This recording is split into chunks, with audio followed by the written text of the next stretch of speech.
এই সেই রান্দা যেটা দিয়ে কোবানো হয়েছিল। মাথাটা উঁচু করো ভাইয়া। বিয়ে শাদী করছো? কি প্রশ্ন করতেছে? না, লাইফে শ্বশুর বাড়ির মানুষজন যাচাই বাছাই করে দিব না মাইয়া বিয়া? মানুষ তো আমাদের রূপগঞ্জে অনেক খারাপ বলতো তোমাদের কারণে।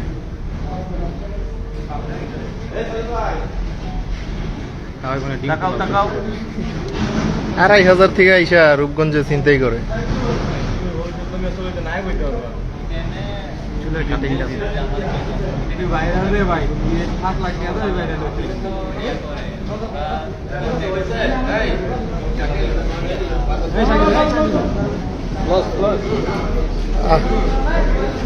আহ